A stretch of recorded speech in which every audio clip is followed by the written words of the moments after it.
what I'm going to be speaking in the next 45 minutes is basically trying to look at how this pandemic called COVID-19 has evolved and how has it actually impacted healthcare services as well as eye care services. And this is basically being the crux of my talk in the next 45 minutes. Before I actually want to start, I want to dedicate this talk of mine to an eminent mentor, Dr. Pararaja Sekaram, whom we lost just a few days ago. I think, for all of us who have been associated with eye care and with programs related to blindness prevention, he's been like an universal mentor for all of us. And, notwithstanding that, an extremely warm human being, an academic doyen, a teacher par excellence. Whatever we are today probably has to be we have to acknowledge the contribution of Para to our lives and to our day-to-day living. And I think from him, I learned the aspect of what evaluation is. He used to say evaluation is fact finding, not fault finding. I think that's a very strong statement. And that's something which I always mention when I go on these evaluation missions. He also used to say to measure is to know. If you don't measure it, you will not know it. And that's very true when we are talking of something called as epidemiology. And I think the sentence which used to hit me hard was when he used to say that, especially to the ophthalmologists, he says, if ophthalmology is your profession, then prevention of blindness is your blooming business. And that's something which I want to attribute this presentation of mine to this wonderful human being. I become a little emotional. Before I continue, I think this disclaimer which is on the screen is something which I want to propose and say that I think the data becomes outdated very quickly with all the evolution which is happening with respect to this pandemic. And more recent information, if you would like to get from your own regions and from your own countries, I think, or from your local authorities, please do contact the concerned people. A lot of people who have helped me in this presentation, or I have borrowed a lot of ideas, slides, information from this presentation. I won't be doing justice if I just, if I mention all the names, but I will acknowledge all my peers, seniors, teachers for sharing their information for this presentation. And let me tell you that the sources quoted and represented are all verified. Most of them coming from peer-reviewed publications and definitely authenticated. And I can assure you they are not from the University of WhatsApp, which all of us are probably, bombarded with more than the pandemic. I think we are faced with what is called as an infodemic, and we don't know what to believe and what not to believe. So what I would do is basically set out these two learning objectives to our hospital managers, program personnel, and Orbis and their partner organizations, and especially tell them about what the epidemiology so far has been, or the understanding so far has been with respect to COVID-19. Then highlight the short and long-term impact of COVID-19 on general healthcare and more specifically on eye health services. So I would structure my presentation in terms of the epidemiology of COVID-19, the definition, the magnitude, the causes, and the transmission. Then prevention, control, and something which all of us are familiar with today is what is called as flattening the curve. Let's look at what this flattening of the curve means. And then I'll flag some issues with respect to the impact of COVID-19 generally on health and eye care services.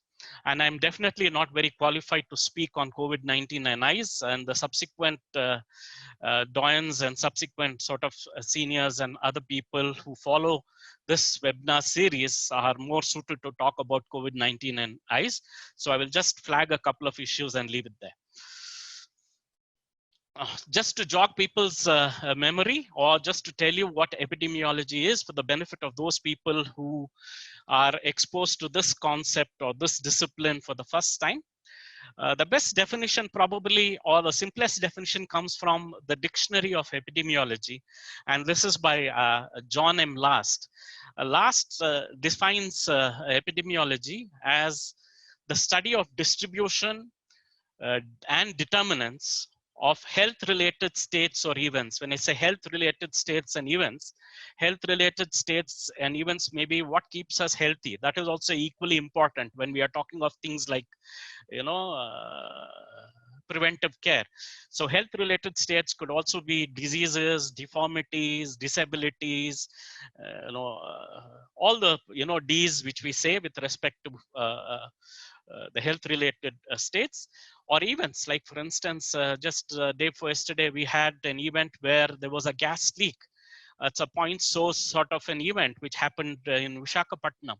So these also come under, we need to study the epidemiology and to look at how it is distributed or where it is distributed and what has led to this particular event in specified populations, and then look at applying this science to control of the health problems which we are worried about. And in this case, we are looking at COVID-19 as the core problem. So basically, epidemiology is based on answering these 4 key questions. What are these 4 key questions? They are, what is the issue I am looking for, which is the case definition. Now, how do I define blindness? How do I define visual impairment? How do I define red eye?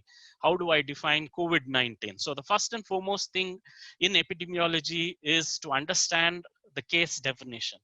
Once you understand the case definition, the next question we need to answer is, how big is this problem and where is the problem? And that is where I think you talk about the magnitude of the problem and its distribution. So what is the issue, which is the case definition? How big and where is the problem is the magnitude and distribution. And then you look at what caused this particular problem, or what are the reasons for this particular problem, which are the causes and the determinants. And last but not the least, we complete the cycle of answering the questions in epidemiology by looking at what should we be doing about it. Since we know the case, since we know the magnitude and distribution, since we know the causes and the other determinants, now what do we do about it? Which is where we talk about prevention and control. So basically in epidemiology, we actually have methods where we describe, we analyze, and if necessary, we experiment. Like for instance, should we be experimenting with a vaccine versus no vaccine? Should we be giving one kind of medication as prophylaxis, like for instance, hydroxychloroquine, or should we be giving ivermectin? So these are things which come from experimental methods. To summarize, basically epidemiology is a quantitative science. When I say quantitative science, you look at counts, you look at measures, you look at counting everything, or you look at numbers. Basically, that is what epidemiology is all about. So epidemiology is about distribution, determinants, and ways and means of controlling a particular event or a health problem within populations. And it's a quantitative science. Now let's look at the definitions going forward. So if I'm talking about, say for instance, an outbreak, what is an outbreak and how does it differ from something which is called as an epidemic, and how does an epidemic differ from something called as a pandemic? Please concentrate on the words which are marked in the red font. So outbreak is whenever there is a condition which is already existing, and by chance, when you find more number of cases in that particular population in a confined area, that constitutes a outbreak. Like for instance, a sudden outbreak of diarrheal disease, or those kind of issues where the diarrhea is always present, but suddenly you find the numbers much more than what existed in that particular confined area. That's an outbreak. When this outbreak starts becoming bigger, when it involves a population in a region, say for instance, the epidemic of cholera, which spread from Indonesia to other parts in Southeast Asian region, then we call it an epidemic, which is nothing but a sudden, often increase in the number of cases of a disease above what is normally expected in a population in a particular region. So that's called as an epidemic. And you call it an epidemic when this epidemic involves many countries or continents. When the epidemic actually spreads to involve many countries or continents, across continents, then it is called as a pandemic. Here, large number of people are basically sort of affected. So if you look at these pandemics in the recent past, we had one with respect to what was called as the swine flu pandemic. The swine flu pandemic, swine spread from pigs and those kind of animals into human beings. We had one in 2009 and 2010, where you can see the areas which had the cases. It spread from different parts. Again, it's something which originated in countries like China. Whereas the ongoing pandemic on your right side of the slide, if you see, it's the COVID pandemic, which is ongoing with respect to involving many countries. You can see the red bubbles there, almost involving all the continents and almost all the countries. So this is what a pandemic is. When you're looking at an outbreak of epidemic proportions across different continents and countries, then it becomes a pandemic. In epidemiology, one of the things which we do with respect to the definition is understanding what is called as the natural history. Now, for instance, once I define what COVID-19 is, which I'll come to a little later, then we study what is called as a natural history. Natural history is from the time you are exposed till the time of its logical conclusion without any intervention in an uninterrupted study. So there are issues with respect to ethics when you're looking at natural history. But just to tell you, if you look at the right side of your slide, you'll find that we have the susceptible host who is exposed. Then you have some people developing infection, some people withstanding this or not developing the infection. The period from which the exposure happens to the onset of clinical signs and symptoms or clinical disease is called as the incubation period. And within the incubation period, you have a latent phase and an infectious phase, meaning people are not infectious in the latent phase. Like for instance, today, we seem to have a lot of people who have the virus but are asymptomatic or pre-asymptomatic, and that is the reason we have a lot of issues with respect to not knowing whether they are silently carrying the disease and likely to spread the disease to everybody. So that's one aspect related to what is called as the exposure to onset, the latent and or called as the incubation period. And once after the clinical phase is reached, then you have the phase 2, either the death or recovery, which is again after a certain period of time when the signs and symptoms completely sort of is it is exhibited. Then you have what is called as a non-infectious phase, again going to its logical endpoint. So if you don't interrupt, you study from the biological onset to the pathological evidence to signs and symptoms to where the point where you actually becomes evident and you seek medical care, and then look at diagnosis and treatment, that's when you call it the natural history of the particular disease. So how did, or what is the natural history so far of the COVID-19 pandemic?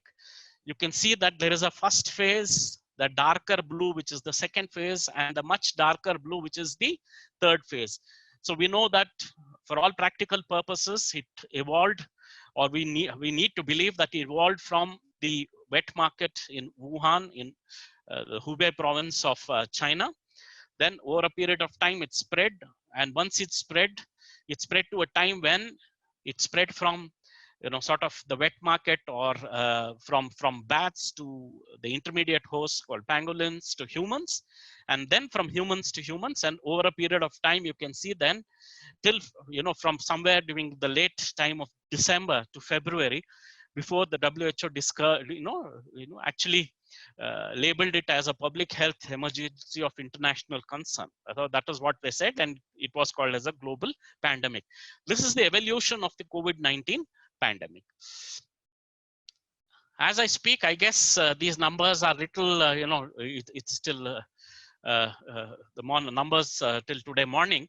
Across the globe, with respect to the corona disease 19, you have close to 4 million or 40 lakh people who are confirmed, about 280,000 or 280,000 people who have who are confirmed or who died because of coronavirus disease. And this disease has spread over 215 countries, which means it hasn't spared even the islands and small countries. It has spread to almost all the countries. Look at India. We have something like 66,000 cases, about 2,200 deaths, about 66, about 70% of those who are still active cases, and 30% who are the recovered or the cured cases. And with the darker blue areas of the Indian map showing where the disease is more pronounced, the western part of our country, Rajasthan, Maharashtra, Gujarat, and then Tamil Nadu, etc., which have this particular problem. This is where we stand with respect to the global as well as the Indian magnitude of this COVID virus condition. So I told you the first thing within epidemiology, apart from looking at the natural history, which we have done so far, is to really understand what the case, or what is the definition, or what caused this particular condition. So the name of the virus is called SARS-CoV-2, which means SARS stands for Severe Acute Respiratory Syndrome.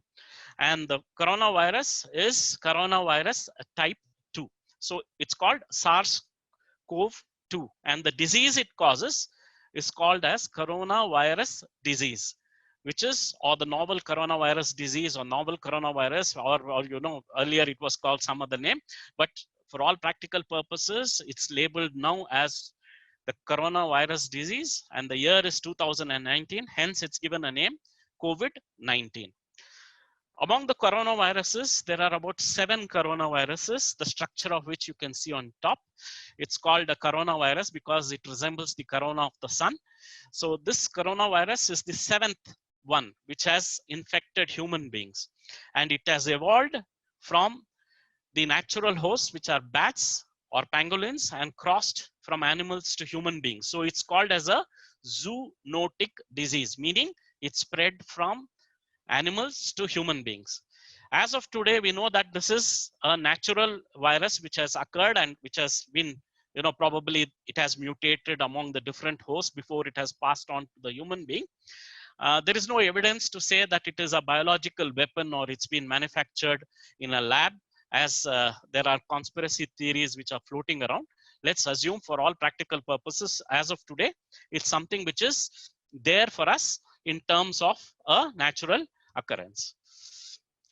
Illustratively, I think this is something which the people who are, the managers, the program people, and the, administrators will understand.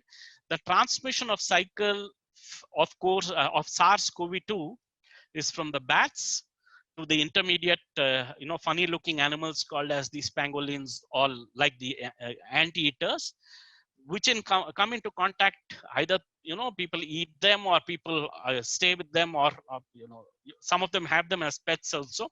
So when they come into contact with these human beings, the human being becomes an incidental host, and from the human beings it spreads via either what is called as a droplet spread or a direct contact, and this is the human to human spread.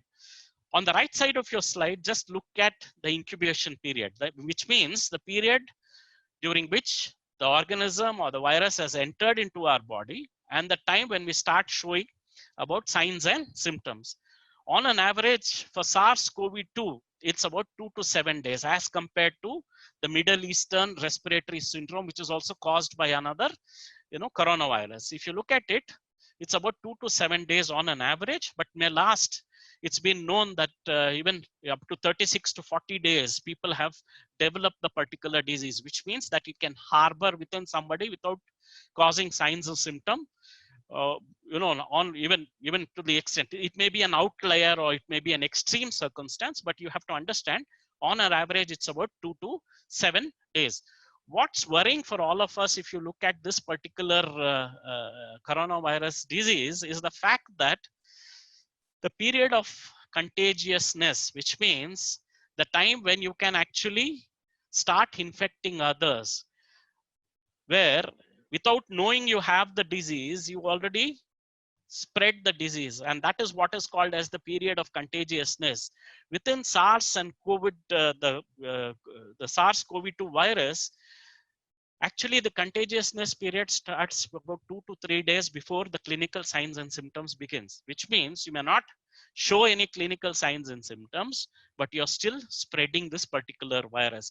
That's the most unfortunate thing with respect to SARS-CoV-2, and that is where today all of us talk about 80 to 85% of people being asymptomatic, and some of them within that being pre-symptomatic, and only few people showing a florid sort of occurrence of this, and very few end up being severe or critical sort of coronavirus disease. This is a problem with respect to its contagiousness, where you may be spreading the virus without knowing that you harbor that particular virus. So how does it spread from person to person? 85 to 90% of the time it spreads through what are called as these droplets. How are these droplets generated? They're generated when person coughs or sneezes. The little drops which come out when you don't protect yourself or when you don't practice cough etiquette, etc. That's when these droplets and larger droplets actually are able to fall at a further distance, and that is where you call, today we talk about something called as social or physical or safe distance. And the reason for that is to make sure that you don't fall within the vicinity of this droplet. And some of these droplets which are small are also liable to actually be floating within the air, and they become what is called as airborne transmission. And these bigger droplets may fall on the ground or maybe actually fall on certain surfaces, and these surfaces are called as, or inanimate surfaces, the surfaces which do not have life, which are called as fomites. And these fomites actually are, surfaces like metal or plastic, etc. You're told that it survives for 48 hours, 72 hours, up to 7 days, etc. on these particular surfaces. And that's why it's very important for us to have hand hygiene, cleaning the surfaces, etc., etc. So the COVID virus or coronavirus disease is spread from person to person through majorly the droplet infection, the fomites or from surfaces, and very little from airborne. We also know that there are other modes which are under research and slowly being confirmed. As of today, we don't know whether it spreads from mother to child or through the, what we call it as through the, pregnancy and delivery, etc. It doesn't happen, but fecal-oral is known. Reproductive fluids, especially semen, people have said that it may spread, but that is still under research. But do understand that majorly this disease spreads through droplets. This is an interesting sort of an illustration for you to understand. If you get, or if somebody gets this coronavirus disease or harbors this SARS-CoV-2, how many people can they infect? And this is called as a basic reproduction number, or sometimes it is also designated as R0 or R0. So people who are now, forecasting or making epidemiological models in terms of saying, how long will we take to reach the peak? When will it start coming down? When should we think about something called as herd immunity through infection, which is the natural outcome, or does vaccine have a role, etc. If you look at the left side of your slide, you see that the coronavirus disease, the reproduction rate is R0 is about between 2 and 3, which means one person can infect about 2 to 3 people. So if this goes on exponentially, at the end of a certain period of time, there are quite a lot of people who get infected if they are within the vicinity of this droplet spread or surfaces, if they touch and then touch their mouths and eyes, etc., etc. So the COVID-2 has a basic reproduction number, or R0, of between 2 and 3. Whenever you have anything above 1, then you reach a stage of either an epidemic or a pandemic. Even 1.1 is a epidemic or a pandemic stage. Less than 1 is preferable. That's when you actually dies down. Equal to 1 is when you have adequate what is called as herd immunity. It's brought down to such low levels that it is always there, but it doesn't cause a problem. But at this point in time, we are talking of something called as the ability to actually infect 2 to 3 persons. Just look at measles. Measles has a R0 of 16, which means it's a very, very contagious particular disease. And that's why we should be concerned. But the issue with measles is we have a vaccine. We can protect ourselves. It doesn't, just because we have a vaccine, our vaccine coverages are very, very high. It doesn't kill a lot of children, although that is one of the main reasons for under 5 mortality rates in many countries.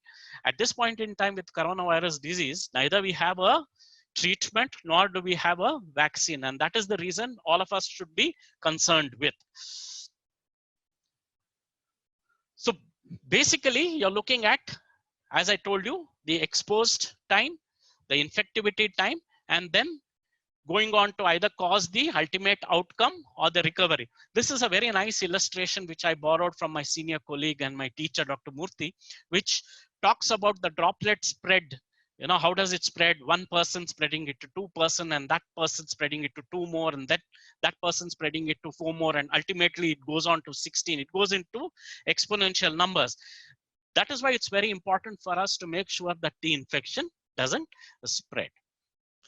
So again, everybody exposed does not get infected.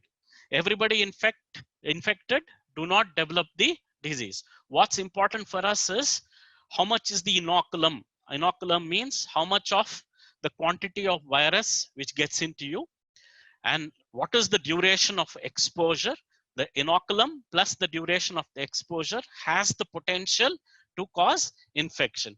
And that is why when we study the model with respect to forecasting or with looking at the epidemiological model, we use what is called as a SIR model, which is a basic model where S stands for susceptible. At this point in time, because it's a new virus, the first time it has occurred in December, every one of us are susceptible because none of us have developed any immunity until you test for our antibodies. So susceptible, some of them based on the quantum of virus as well as the duration of exposure gets infected, and then some of them go on to, or many of them, most of them, 95% of them recover completely, and only 5% of them as of today actually die because of this particular condition. So it's a very important understanding for us as basic epidemiologists to say what's the susceptibility, what's the infectiousness, what is the recovery potential. These are, I told you, these are, very verbose sort of statements with respect to the what's called as a suspect case, what's called as a confirmed case, and what's called as a contact. I'll just run you through that. There is 4 definitions of who is called as a suspect, but you have to understand a patient with acute respiratory illness and a history of travel to a country which had this reporting local transmission of COVID prior to 14 days, etc., is a suspect case. Or somebody who's been treating somebody who's also a healthcare worker also becomes a suspect case. And somebody requiring hospitalization with no other reasons explained, but has all these signs and symptoms, which I'll come to in a minute, is also called as a suspect. Or the test results are inconclusive. These are all called as suspect COVID-19 disease. The reference is there, which is from the National Center for Disease Control, Directorate General of Health Services, Ministry of Health and Family Welfare, Government of India. You call it a COVID case or COVID-19 confirmed case only when there is confirmation by COVID testing. We'll come to the COVID testing in a while, but only when it is confirmed by doing a test, then it is called as a laboratory confirmed test. Apart from that, you have categories of people who are called as contacts, whether somebody who's providing care without proper PPE or personal protective equipment, or staying in the close environment of somebody who has COVID-19, including workplace, classrooms, households, and gatherings. Traveling within the vicinity, and you must have noticed on the Arogya Setu app, if you have downloaded, and this is one of the concerns, or it's one of the things which it flags off. And within this, you have what are called as high risk contacts and low risk contacts. So you have this as the case definition when it comes to COVID-19. COVID-19. So these illustrations just to tell you that this COVID-19 disease actually likes one of the receptors within our body, which is present in almost all the organs. This is called as the angiotensin converting enzyme type 2 receptor. And these receptors are present in all organs of the body. That means this COVID-19 disease actually can affect all organs of the body. And when you look at the respiratory system, it can cause a sort of sore throats. It can go on to leading to pneumonias. It can cause acute respiratory distress systematically, just like any other viral disease, fever, cough, fatigue, sometimes blood in the sputum. It can also affect the heart. It can cause cardiac injury, lead to severe sort of blood disorders or, breathlessness, etc. On the right side, you can see all the organs, at least some of the major organs, which I have highlighted there. It can also cause conjunctivitis, and that's very important for us to understand. You can have conjunctivitis due to coronavirus disease. And as eye care professionals, I think we should be looking at, cases of conjunctivitis also very closely. So who are the people who are at high risk? Some of the people who are at very high risk, especially older people which already having diseases like diabetes, heart disease, kidney disease, etc., or what is called as comorbidities. People who are immunocompromised like HIV, etc., even people with asthma, those people with liver disease, etc. Vulnerable populations like those who are disabled, pregnancy and breastfeeding. Pregnancy per se, not an issue, but when you stay in an environment or when you stay in close contact with somebody having COVID, you become a vulnerable population. Those people who are experiencing homelessness, racial and ethnic minority groups, again, this needs to be studied in a little more detail. This is something which all of you should be aware. I think once you cough, the very next moment, I think you start thinking whether you are harboring this COVID-19 disease. Please don't get worried. I have just put on a slide to show you the difference between COVID-19, the common cold, which we have very regularly, the flus, which usually happens during the winter times, and also the allergies. So if you really look at these conditions and compare it with COVID, you see that fever, dry sensation within the throat or sore throat or dry cough, and body aches, headaches, which is non-specific, which occurs mostly in most of the viral diseases, and at a later stage, feeling difficulty in breathing or what is called as shortness of breath, are the main complaints or the main signs and symptoms which you can elicit from somebody having a COVID-19 disease. When they have at least two of this, I think you should go and get yourself tested, or you should report yourself. As compared to common cold, where you're looking at, running nose and sneezing, which is very common. Flu instance, for that matter, you don't have shortness of breath, you don't have too much of body aches, etc. Allergies, definitely when you have very commonly sneezing and running nose and some sort of sensations, especially with respect to feeling of sneezing all the time within your nose, etc. That's when you have allergies. So this slide is to give you a sort of differential between various other conditions. So how do we diagnose? I told you a lab confirmed case of COVID-19 disease is confirmed when you do a test which tells you whether the virus is there. And that test, as you can see in the blue boxes, which I have outlined, is whether you have a current infection. And the test on the right side is called as RT-PCR, which stands for reverse transcriptase polymerase chain reaction. Don't worry. It means that it is like a photocopying machine. As soon as the virus gets in and you take the swab and you process this test through what is called as a polymerase reaction, it's a RNA virus, which is a single strand. This gets converted into a double strand by using this technique, and these double strands make multiple copies of them, which is called as a polymerase chain reaction and amplification. And by looking at this number of photocopies, you can actually make out whether somebody has, or somebody's sample, a nasal swab or a pharyngeal swab, has this particular active COVID-19 or the SARS-CoV-2 virus. After a certain period of time, when the infection subsides and you recover, you start getting what is called as the soldiers within your body. And these soldiers are called as antibodies. The earliest soldier is the what is called as MIGM type of antibodies, which stays for a very short time. But the most pathognomonic antibody, which is a long time, which you get is what is called as IgG antibodies.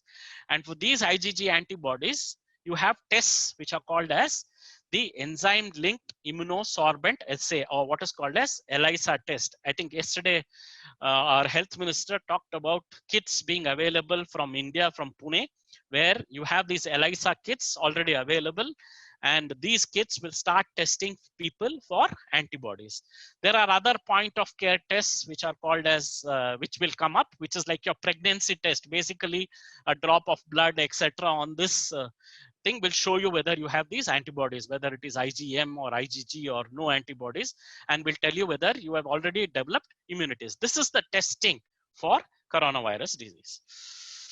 This is a very interesting slide, and a slide which allay a lot of your apprehensions. What it means is, if you really look at it, it says there are a lot of cases who fall in the category of mild or moderate disease when it comes to COVID-19.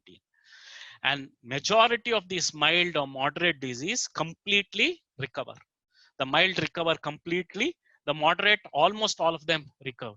The very few people in the mild or moderate category who actually go on to have a very, very bad outcome, which is the death in this particular case. The severe and critical, again, within the COVID-19 themselves are very few. So if you take a proportion out of 100, 90 people are going to have mild and moderate. About 7 people will have severe, and only 2 or 3 people will have critical.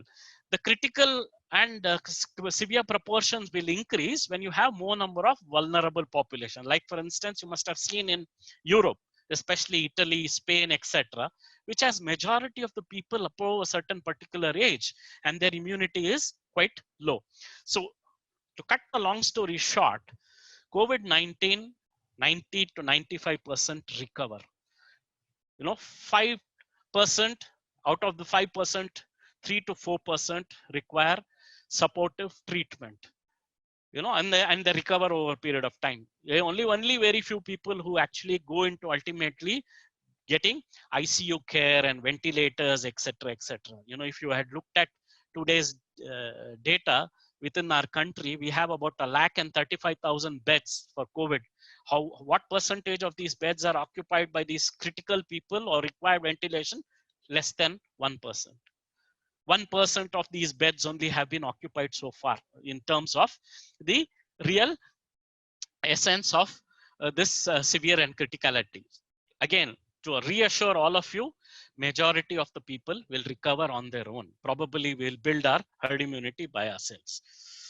So in summary, this is what it is. It's a novel coronavirus. These are the symptoms, these are the prevention, and this is the transmission rates. Now let me go on to something which is critical. So when we are planning for our control and management strategies, this becomes very important. What do we do before the disease occurs, which is called as the primordial or primary prevention? What do you do to early identify this particular disease by testing, etc., or screening, which is called as the secondary prevention?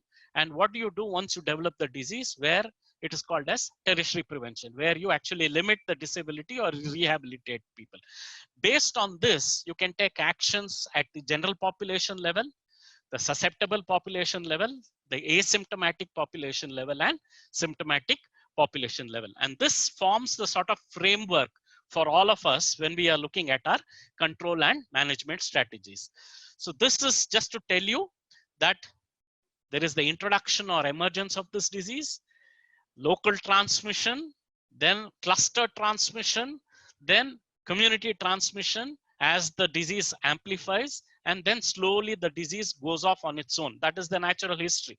Based on which stage of the disease we are. At this point in time in India, people are saying that, we've been having community transmission, but the government is not ready to accept it. It doesn't matter.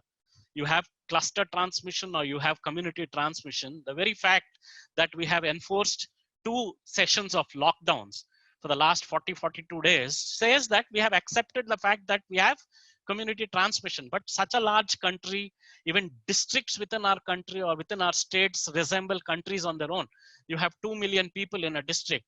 You know, a country like Bhutan is about 800,000 people. So which means our district is bigger than a country. So if you really look at it, when you have divided them into green, orange, or red zones or containment zones, basically you're saying that the disease is there in the community, but it is clustered around certain areas.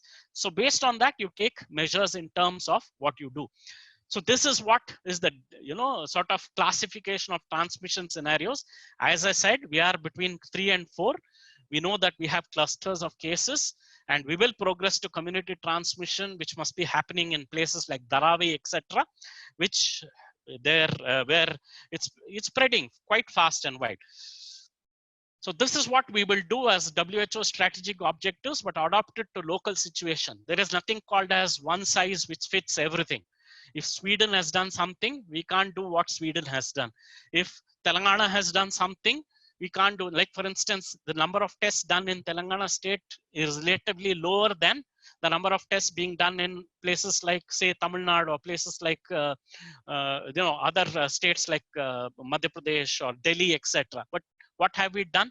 We have done, you know, very, very active surveillance. We have gone and looked at syndromic approach. We approach each and every household, ask for signs and symptoms of COVID. And when somebody fails the test, or when somebody says, yes, I have this sign or symptom, then we test them. That is the reason we are in a position. But you have to understand that is something which we need to do with respect to what allows us to do. But the ultimate final common denominator is how do we control this particular problem.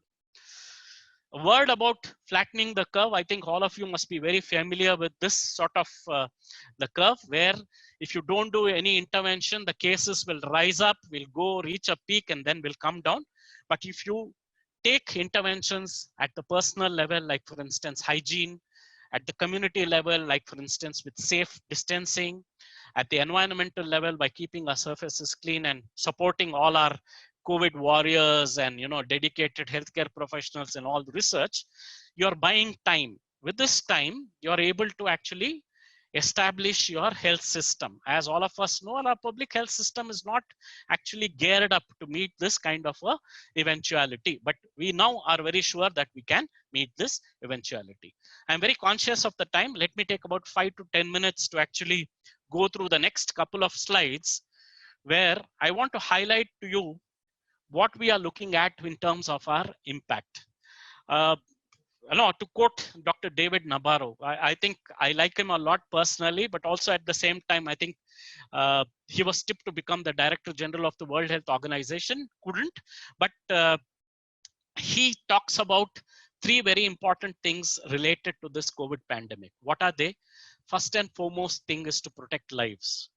Only when you can protect lives, you can get, or you can start looking at your livelihoods. As we speak, I guess today the Prime Minister has been, you know, discussing with all the state chief ministers. I think it's been a marathon meeting where they are talking of, we have so far, what we have done is we have somehow managed to get the number of cases under our control, or we have a handle on, you know, the seriousness, or being able to manage our serious cases or critical cases. Now, how do we get back people to their livelihoods? All of us are very, very sensitive to issues related to our migrants, our daily wage workers, the homeless people, the people who are actually living from hand to mouth, etc. It's very, very important for us to kickstart our economy. And that is where we talk about getting back our livelihoods. And after the livelihoods comes living the new normal. I think after, when the epidemic or when the pandemic comes down, all of us should get used to living what is called as the new normal. It's not going to be the same again. So there's this funny thing about BC, AC, and DC. You know, AC stands for after Corona, DC stands for during Corona, and BC stands for before Corona. So it's very important to really look at this new normal. So what's the impact on COVID-19 on individuals? We all know that it's hindered access to healthcare. Our daily living routines have completely changed. And this has happened extremely quickly. You know, it's not given us any time for us to get adjusted to this routine, as well as all of us have finding it difficulty to access care. It's caused a lot of problems for our vulnerable populations, and especially those people with long-standing health conditions, and also those people who are financially not stable, do not have homes, or living in very dense conditions where the outcomes may be worse. We don't know. It looks like the resilience is much better in these populations compared to those populations who are living in ivory towers. I don't know. I'm just making it. It is led to a lot of mental and psychological issues, and substance misuse, etc., will become problems in the future. You look at healthcare systems. I think all our countries are now geared towards making sure that we have some sort of response to disasters. So we have actually looked at just concentrating on public health emergencies and setting up these disaster management plans, which case all the other services are actually suffering. Community awareness towards hygiene is very good thing which has happened, and in the probably what may happen is in the short term it will also increase the numbers coming to the primary healthcare facilities, etc., etc. We have to be geared for that. There are gaps in care of patients of other ailments, especially chronic diseases, as all of you can know, and this is going to cause a big burden in terms of on the healthcare system. We'll have to see that the government and public-private partnership over the next few years, or in the near term, we'll have to see a major realignment. The emphasis on internalization in terms of making our own supply chains, or the make in India with respect to kits or vaccines or medical equipment, is something good which is going to happen, which may also help the economy. Medical tourism will see a downward trend. I think with the international travel and these kind of issues, and people a little skeptical about traveling, you'll see an issue with respect to medical tourism. All of us know, and as I speak, I think I'm also using technology. That is going to become a mainstay of even thing. You must have noticed that there are guidelines with respect to how do you practice telemedicine and teleophthalmology, etc. The impact on eye health care, unimagined new normal. I think the recovery period, I'm not going to actually talk about it. You'll hear more about it in the subsequent series. As I said, technology is going to play a very big role, and this may also increase the reach and also look at impact in terms of saving indirect costs, etc. Hand washing general consciousness for ophthalmology, for eye health, is very good because it can actually limit infections like trachoma. We can get trachoma within 2020, or the global elimination of trachoma within 2020. Probably, by our reduction and staring at these, gadgets and screens, and children, all the online education and those kind of things may be prone to more dryness, fatigue, and short-sightedness and myopia. Let's see if we thing. So as eye health people, we should not be worried. We will not be out of our business. So don't worry about it. Chronic eye conditions and access to follow-up, especially with people with glaucoma, medications, diabetic retinopathy, and other things, is going to be an issue. Lower funding for the eye health sector, definitely that's something which we need to anticipate. I think managements will start looking at becoming leaner and efficient. I'm not somebody to judge. The relationship between eye health and sustainable development goals will become very relevant. I think more and more it will cement the connect between eye health and SDGs. We have no choice but to work in partnerships and collaborations. I think this is a very good thing. You'll have staff, safety and procurement challenges. That's something which will affect the eye health sector. Increased demand on the strengthened health systems, especially to be sort of equipped to meet the demands of people and also populations in emergency. For us, within this region and within this country, we have done very well with respect to many of the issues confronting eye health. Sustaining those achievements in these periods are going to become a problem, not only to sustain them or continue doing what we were doing very well, but also make sure that we address the newer challenges. The impact of COVID-19 on basic research as well. I think this has taken a hit. Overall, there's been a slowdown, cancellation, postponing of many conferences, etc., related to basic research. Research are also looking at virtual lab managements and left autonomous to face lockdown, becoming a problem with respect to animal house and lab maintenance, especially for those people who are involved in basic eye care research, cell culture facilities. I think more and more informatics is going to take over how we are going to manage basic research, which virtual labs and those kind of things. A very interesting article, the reference of which I have quoted below. This COVID has had impact on at least 13 of the 17 sustainable development goals. So it's very important for us to understand that on the right side, the box item, you can see where the Lancet published that it has actually impacted a lot of groups, a lot of policy decisions, etc. Which means on the left side, you see that the COVID pandemic and its impact on the sustainable development goals. I'm not going to go through everything, but just to let you know, it has a very big impact on development and health. ICE, I think you'll hear more about it. It can lead to all the problems. We are now gearing ourselves with development of protocols. We are looking at, the transmission or the eye-related aspects related to COVID-2 because COVID-19, because we have angiotensin converting enzyme. But you have to be reassured that many of the eye complications, as we have seen today, is in those very serious patients. And actually, majority of them are in those people who develop severe disease. These are all guidelines and certain indicators. I think my subsequent speakers will talk to you more about it. Very interesting survey, which was published in the Indian Journal of Ophthalmology, AOS members. They ask questions like, are you currently seeing and operating patients?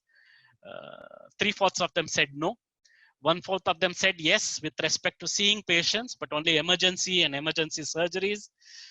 Web consultations, many of them have started web consultations or telephonic consultations or social media or online consultations. What are they going to start first after the lockdown has been released? I think it's about restarting elective surgeries in a gradual or graded manner. Then from the information about what kind of risk is there, I think majority agree that it is a low risk. Then what measures you will take? I think this is something which gives an indication with respect to what we need to do. Thank you very much. What are the epidemiological implications with respect to challenges and strategies of increase in the number of asymptomatic cases? The unfortunate thing is the asymptomatic cases probably are spreading this disease without knowing that they have this particular disease. And some of the asymptomatics actually become pre-symptomatic and then symptomatic. But if there is somebody vulnerable and you spread this particular condition when you are asymptomatic, they probably will, because they are vulnerable, they will show a more serious form of this particular disease, or they may actually go on to becoming. And that's why it's very important for us. I don't know if you know today that there is what's called as a strategy called shielding, which is called in the West, whereas in Kerala, they call it a reverse quarantine, where you make sure that you protect the people who are vulnerable. You don't allow them to mingle with those people who are either contacts or risk of having this particular disease, or who have COVID positive, or who have symptoms. So even those people who are asymptomatic, there are implications with respect to asymptomatic, but let me reassure you that majority of the people who are either pre-symptomatic or asymptomatic have a mild disease and will recover on their own. But if you make sure that you sort of maintain those kind of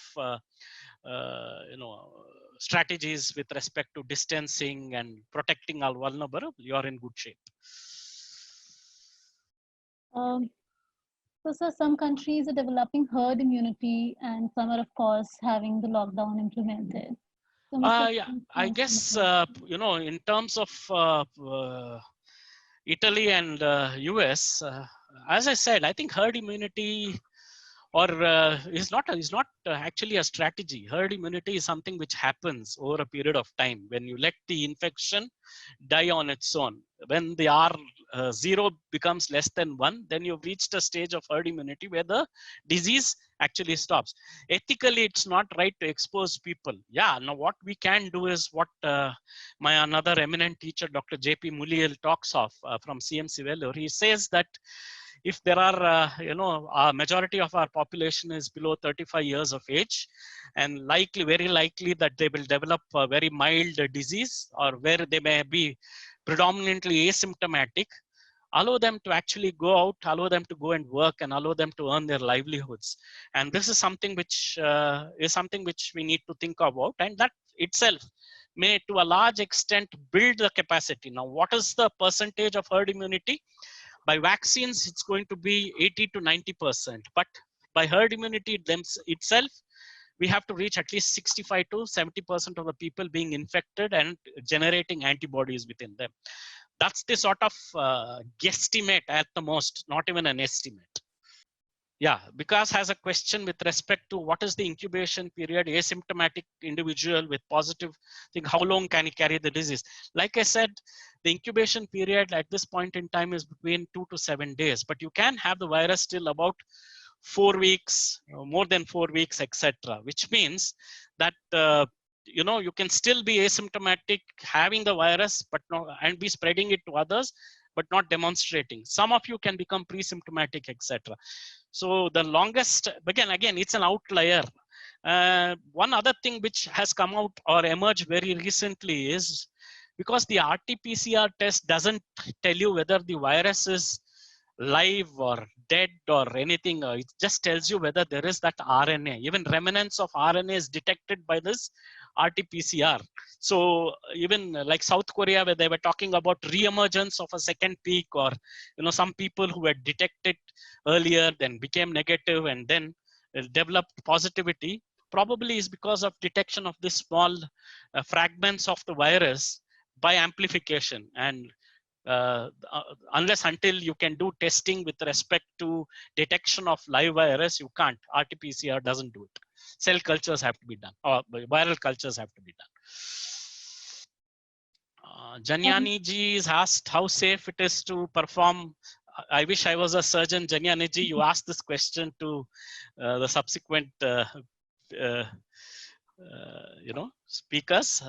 Pooja, yes, pre-symptomatic and symptomatic. I said pre-symptomatic is when you start developing the overt signs of, feeling fatigued, when you actually start having sore throat, when you start having a dry cough, fever, etc. That's when you actually start becoming pre-symptomatic or thing. It's very difficult to differentiate. It's something which is subjective. You have to I think you will know when you are feeling okay and when you're feeling sick. That's the feeling when you get when you are pre-symptomatic. Future of the pandemic, my guess is as good as yours. Let's hope for the best in terms of the pandemic subsiding.